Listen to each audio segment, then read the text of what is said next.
Quick little update for you. The inverter is doing good.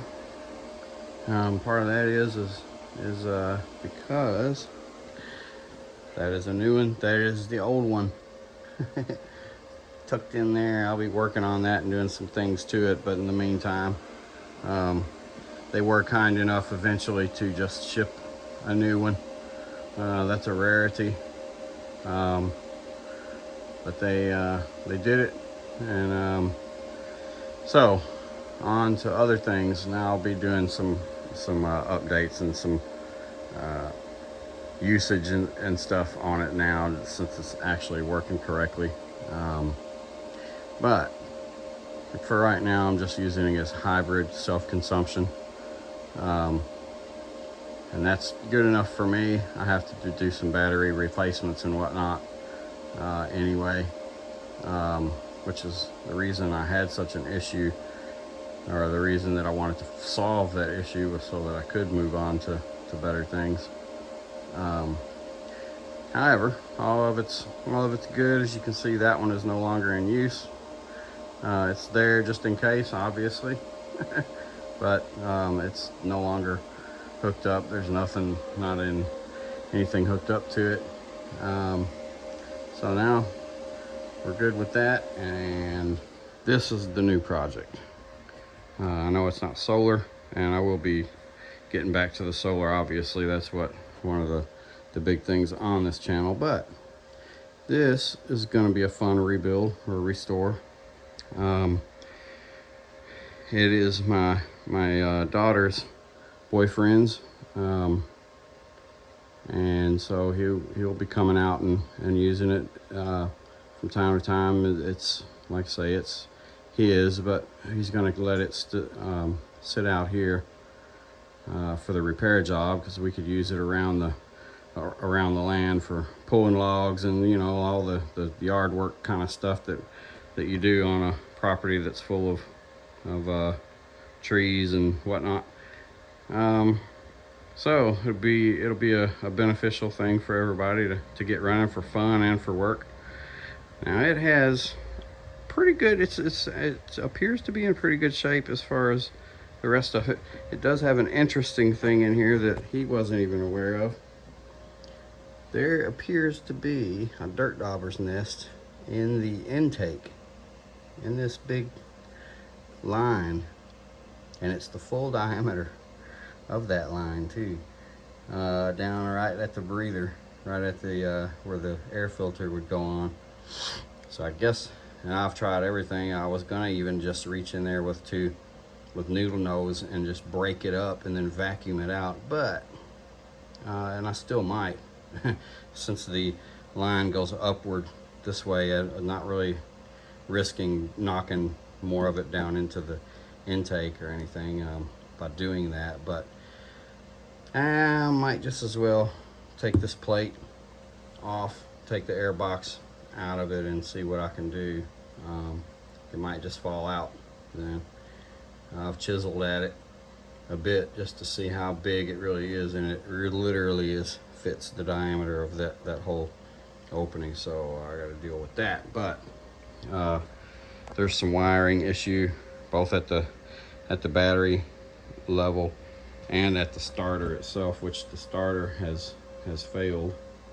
I got a new starter for it, or they had brought one with it when it was brought here, that may or may not be the right one. We'll find out. The battery is toast, so we're gonna have to replace that, and then we'll most likely clean carb and do a full checkup on it and see how she runs. So and then we'll get right on back to the solar and all the kind of stuff that we do in here. But this is part of it, the gadget garage, so I guess that could be a gadget. Anyway, I've done a few restores on mowers and these types of things since my last video, so I figure I may as well start taping at least progress on some of these. Taping, wow, I just showed my age. Start videoing some of the the progress on these things anyway. Well, have a good one. All right, now you'll see what I'm talking about here. This is the breather hose. Hang on, let's see if I can get this on the camera better. That's the breather hose. And there you go. From inside there, look at that. This whole diameter, both sides, is a massive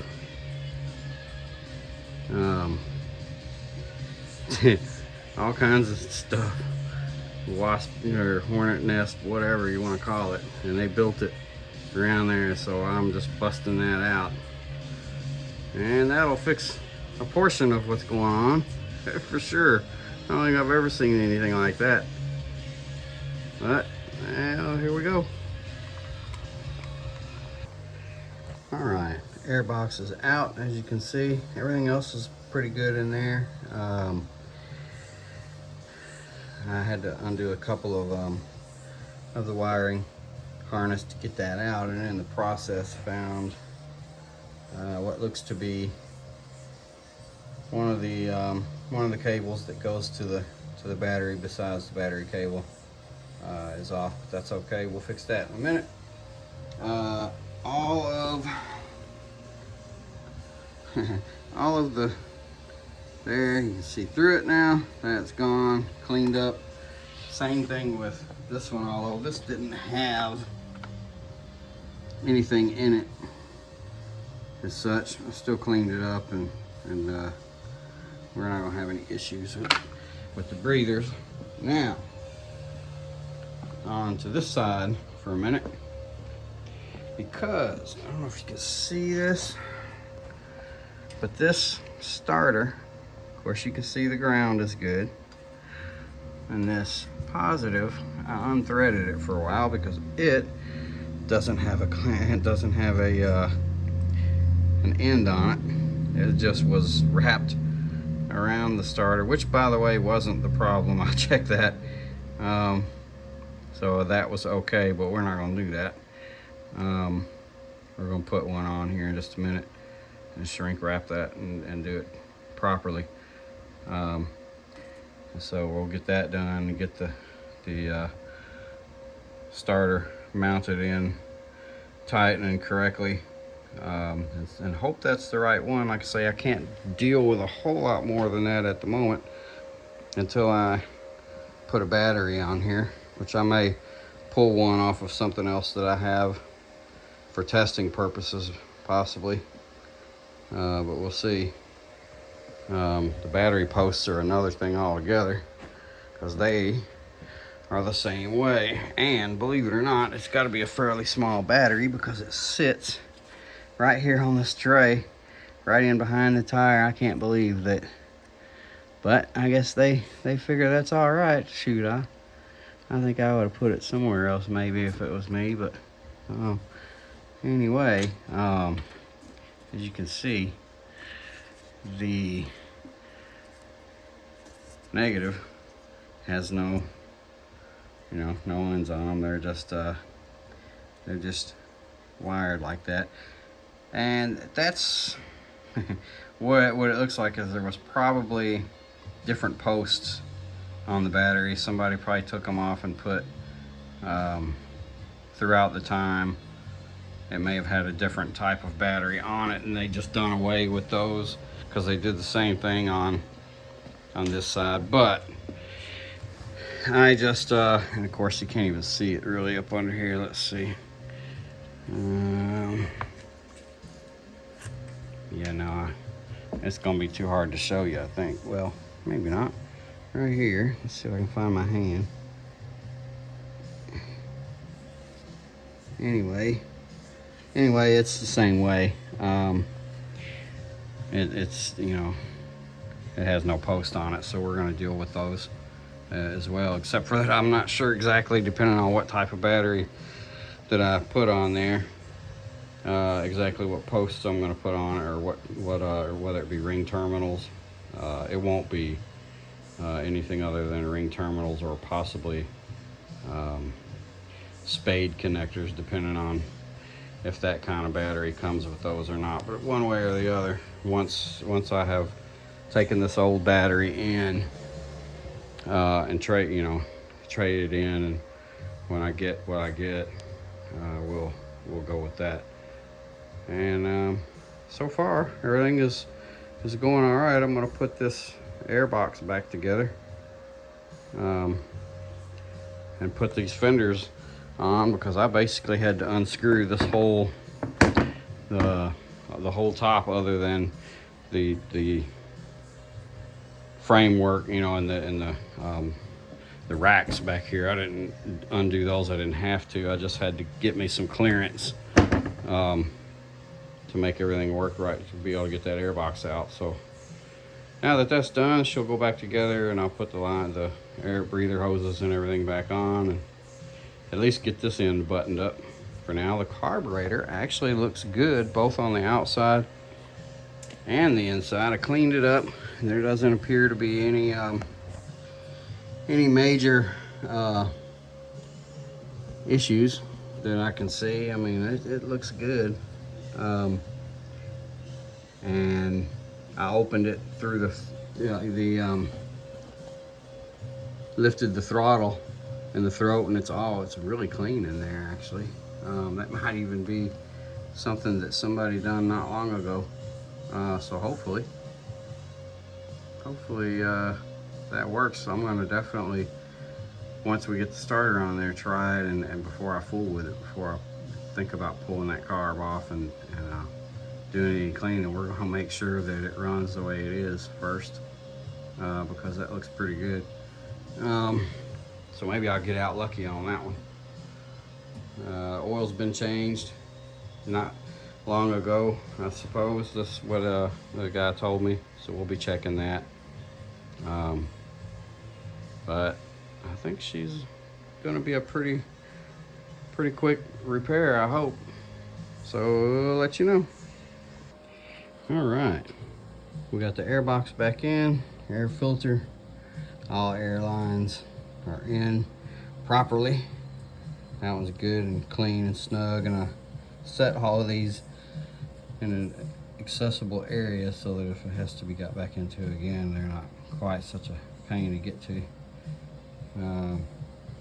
That is done, cleaned up, and ready for the next step. All right, all present tools accounted for, all tools used anyway, all bolts, more importantly. Everything is together. This line turned out good over here.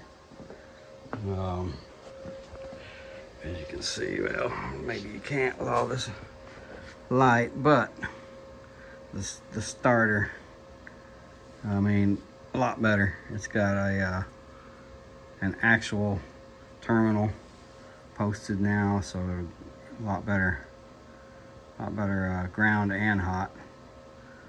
And she's in there, and everything else is put together and apparently ready. Although once I get a battery, we'll test it out for sure. I'm sure there'll probably be some adjustments that need to be made, and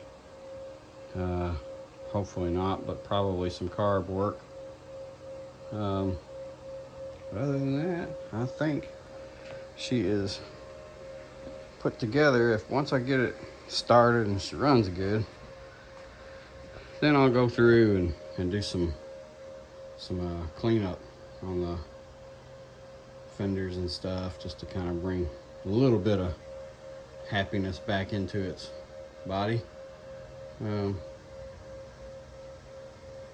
that's it. Could slap the seat on there, but other than that, and I'm not going to, because if I have to, once I do get the starter rolling, if I have to shoot it with starter fluid just to hear it, just to make sure she runs right, then I want to be able to access that. So that filter will probably come off too if it gives me any hassle. But other than that, we are ready.